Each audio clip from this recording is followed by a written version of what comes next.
Pemirsa, Serviam TV pukul 12 waktu Indonesia bagian Barat, saya Tania menyampaikan dari Tangerang bahwa perubahan sosial yang tengah terjadi di Indonesia rupanya memberikan dampak negatif bagi kehidupan saat ini. Korupsi menjadi salah satu kasus yang cukup merebak di Indonesia, di mana korupsi merupakan suatu tindakan penyalahgunaan keuangan negara. Saat ini, kasus Indosuria merupakan salah satu kasus korupsi terbesar di Indonesia. Selanjutnya akan rekan saya lanjutkan secara langsung, saya serahkan kepada Elsa dan Niko. Baik, terima kasih Tania. Kasus korupsi ini berawal pada tahun 2020 ketika sejumlah nasabah ramai mengeluhkan kegagalan mereka untuk membayar bunga serta pokok simpanan anggota oleh KSP Indosuria. Banyak nasabah juga bercerita bahwa walaupun mereka telah meletakkan jutaan dan bahkan miliaran rupiah ke dalam Indosuria, mereka tidak pernah mendapatkan satupun itu kembali. Hal inilah yang akhirnya mengawali investigasi terhadap KSP Indosuria, yang akhirnya membawa kasus korupsi besar ini kepada permukaan. Dengan total 106 triliun rupiah, uang itu bukan hanya terdiri dari uang negara, namun juga terdiri dari uang rakyat melalui surat-surat utang yang dikeluarkan oleh KSP Indosuria. Atas perintah Trisulo, uang itu yang seharusnya dialirkan kepada anggota-anggota malah dialirkan kepada perusahaan-perusahaan mereka sendiri yang sepenuhnya terafiliasi atau merupakan cangkang yang dimana KSP Indosuria meletakkan uang mereka. Menurut Shannon, dana yang dihimpun dialirkan kepada 27 total perusahaan yang berbeda. Sekian dari saya, terima kasih. Baik, terima kasih Niko. Pemirsa, saat ini saya sedang berada di depan gedung pengadilan. Maka dari itu, saya akan menjelaskan sedikit tentang penyelesaian kasus Indosuria ini, walaupun belum sepenuhnya terselesaikan.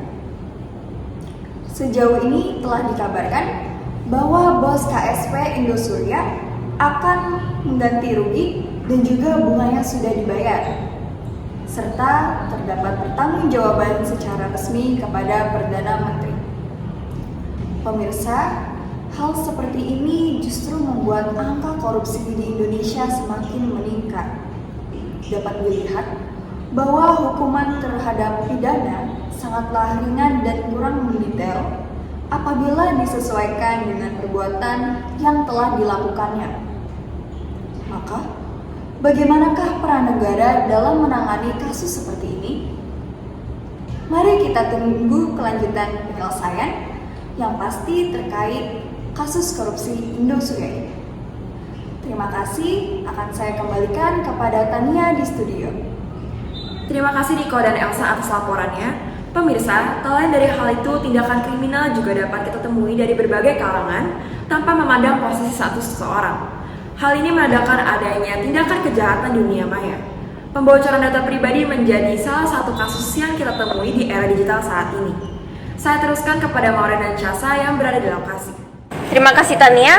Pemirsa, 91 juta akun pengguna dan 7 juta akun penjual di aplikasi Tokopedia telah berhasil diretas oleh sebuah hacker bernama Wai Sodeng.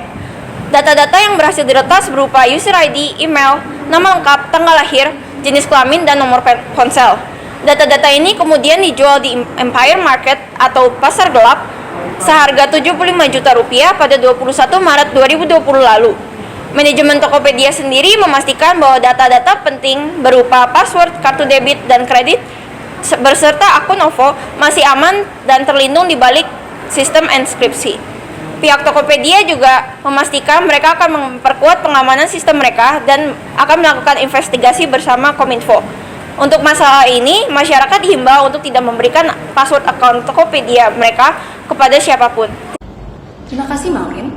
Pemirsa, menanggapi kebocoran data yang terjadi pada pengguna aplikasi Tokopedia, William Tanuwijaya selaku CEO Tokopedia pada saat itu mengaku bahwa pihaknya telah menyiapkan sejumlah cara untuk mengatasi kebocoran yang terjadi. Dalam rapat dengar pendapat Komisi 6 Dewan Perwakilan Rakyat RI pada Rabu 15 September 2021, William Tanuwijaya mengatakan bahwa untuk mengatasi kebocoran data, pihaknya akan mengikuti praktik terbaik sesuai standar yang terjadi dalam lingkup global karena belum adanya regulasi di Indonesia terkait perlindungan data pribadi. Yang pertama, pihaknya memastikan transparansi dengan menyampaikan data apa saja yang bocor kepada pengguna. Kedua, terus memperbaharui perkembangan penanganan kepada pengguna. Kemudian, melakukan upaya perbaikan sistem secara internal, dan yang terakhir, berkoordinasi dengan pemerintah dan berbagai pihak berwenang terkait insiden kebocoran data tersebut. Menurut CEO Tokopedia pada saat itu, yakni William Tanuwijaya sendiri, kebocoran tersebut bukanlah kecerobohan perusahaan dalam menangani data pribadi penggunanya. Menurutnya, masyarakat perlu membedakan antara upaya kejahatan cyber peretas dengan kecerobohan perusahaan dalam menanggulangi data pribadi. Untuk kejahatan cyber, kejadian tersebut juga banyak menimpa lembaga. William mengimbau kepada pemangku kepentingan untuk menyiapkan regulasi yang mengatur dan memberikan hukuman berat kepada pelaku kejahatan cyber ini. Namun, pembahasan rancangan Undang-Undang Perlindungan Data Pribadi yang disingkat juga sebagai RUU PDP di DPR masih tertahan karena belum ada kesepakatan atau deadlock terkait lembaga pengawas. DPR berharap agar RUU PDP membentukkan lembaga independen yang mengawasi pelanggaran data pribadi di bawah naungan Presiden dan perencanaan RUU PDP tersebut dapat diselesaikan dengan cepat. Saya kembalikan kepada rekan saya yang ada di studio. Pemirsa, informasi tadi mengakhiri perjumpaan kita pada edisi kali ini.